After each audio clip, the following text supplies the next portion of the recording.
Okay, well, might as well do a power check here. Headlight check.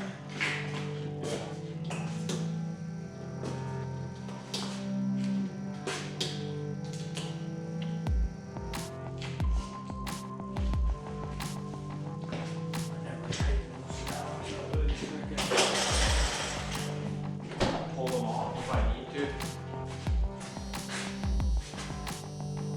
Both bulbs are good? Yeah. Okay. No peanut bulb on this side. This marker. Yeah. Yeah. Right. Yeah. Yeah. Just your marker bulb. That's what I thought. One marker bulb? No marker bulb. Okay.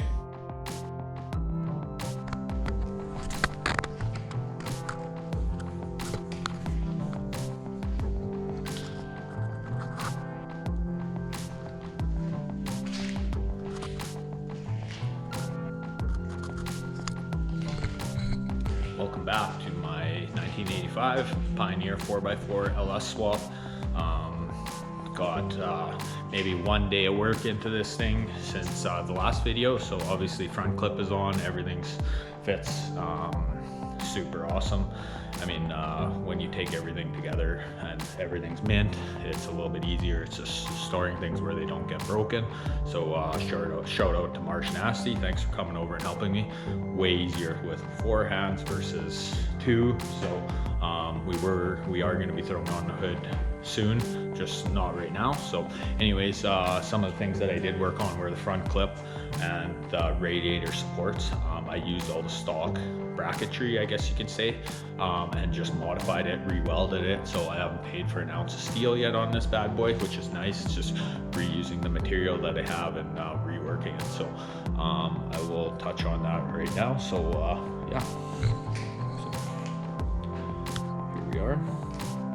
So fan is a 16-inch 2600 CFM, and that'll be wired into my Holley Terminator X Max to come at a certain temp. It just depends on what thermostat and whatnot that I go with. I haven't looked at my 2010 Camaro water pump and seen what thermostat is, but I'm definitely going to be throwing in a colder thermostat, like the coldest one that I can find. I mean, maybe 20 degrees colder than stock, I guess you can say. That is a Speedway Motors LS radiator. It's a 19x22 dual pass, fits between the unibody and the steering box perfect. So this is my stock bracketry or brackets for my driver's side. Basically just reworked it. There's I had to cut a spot and hammer beat it flat, re-weld it. Then once I got it flat, then I worked all this in here. Stock mounts, stock rubber grommets, you name it. So along with that, the bottom here, I got them to weld on that pin for my centering pin, I guess you can say. This just needs to be reworked as I go here, so that will get done. That's just for centering. Stock grommets as well, stock steel, which I'll just rework. This is my passenger side, a little skimpier, but I mean there's like 3 bolts in this side and 3 in the other, and those stock holes they match up too. So this is just kind of the stock stuff or whatever that I cut off, and then I reworked it onto this same plate or whatever. Yeah, so other than that, that's about it for my radiator and my Radiator Sports. I just wanted to show you guys a quick video on what I guess what I got done. It's all painted, it looks pretty. So yeah, other than that, I am going to Saskatoon today to pick up some parts for this bad boy. Some 2.5 mandrel bend piping and whatever. I can start working on my exhaust. O2 sensor bung, and then okay, so ICT billet, all my gauges are working. The oil pressure sender unit, single wire was the right resistance for the Jeep, for anybody asking.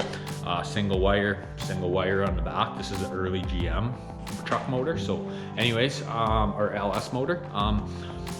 With that being said, coolant gauge is the only thing that isn't working right now. Coolant gauge, I am going to Saskatoon. I'm gonna pick up a M12 male to 3/8 NPT female. That's the same ICT billet size for doing the crossover or the adapting your stock sensor in cylinder number 8, which will be boom right in here. You pull that plug out, that's M12 male goes in there, 3/8 NPT female, and that's what my gauge will go on. So or my sending unit, sorry, and my wire will go with that. Then all my gauges will be working, so those will be 100%. Cruise control will work. Another thing that, I mean, some people might be wondering, luckily for this system, I mean, I made it in my bracket and whatnot, but it does run off vacuum, so that's why I'm able to still use that, and everything's mechanical. So I guess that.